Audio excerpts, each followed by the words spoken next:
Is one of the CJP's most prominent faces, the young leader who went to meet JP Nadda not once but twice. And I want to ask him his reaction to the Prime Minister's tweet this morning, the first direct comment that we've seen from the Prime Minister on fast track courts. How do you react?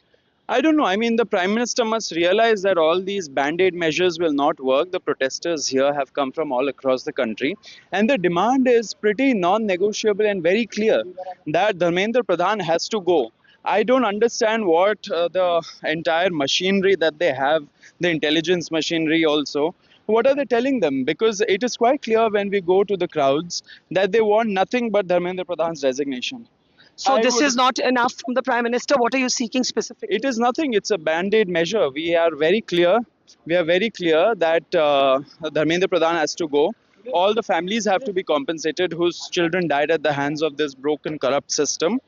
And number three, that Sonamji has to be released from his illegal detention. And number four, that we have added yesterday, that all the peaceful protesters against whom FIRs have been filed, the cases have to be taken back and a sovereign guarantee ought to be given that nobody will be proceeded against in the future. Have there been any more talks with Mr. Nadda? No, so yesterday, just imagine the kind of ego the government has. They called us on the first day.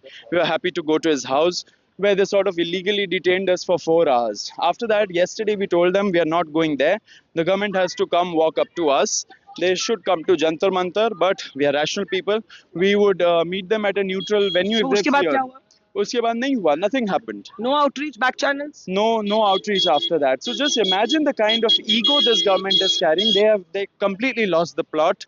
I don't know what they are thinking. They are ignoring us at their own peril. Abhijit Dipke made a late night appeal for peace and non-violence because we saw some very unfortunate scenes on Tolstoy Marg where a section of protesters were chasing a police officer and being violent. What do you say about that? Violence has no place in India. They have no place in the CJP protest. All these people who are, pelting stones, they are all antisocial elements infiltrated through the regime. So these are people who support the government wanting to create violence here. You don't accept that there could be vandals in such a large sea of humanity? Exactly. But these are people not because affiliated to anybody. We have gotten reports from people, from friends in the administration, in the police, who've told us that about 2,000, 3,000 people have been mobilized by the BJP RSS to infiltrate and create chaos so that this entire movement is derailed. We would again like to appeal to these people that they are not CJP protesters. They have to be removed from the premises if they engage in such violence. We are not up for it. The policemen do not deserve it. The students also do not deserve it. The police use lathi charge on 20th, for which they'll have to answer one day very, very soon. They will be jailed for it. We have already told through the media that they should note the date and time when we said this, because it is going to happen in the future. However, we protesters are rational, educated people.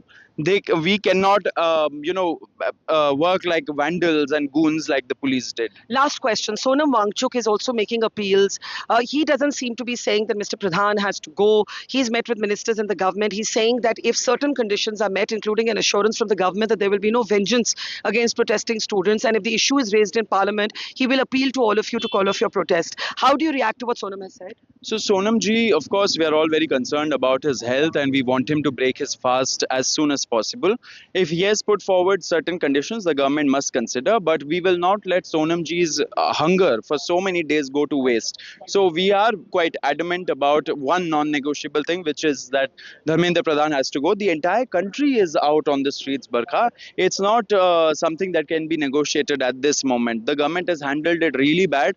I don't know what the government is thinking. There are lakhs of people who are joining, and there are reports, credible reports inside the ministry who are saying that this weekend even more lakhs of people are going to join in Delhi. So I don't know what the government is thinking.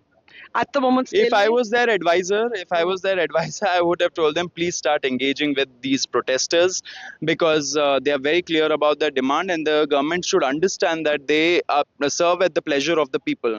The pleasure of the people have to be kept. But if they reach out to you and they say we'll meet at a neutral venue, you will meet?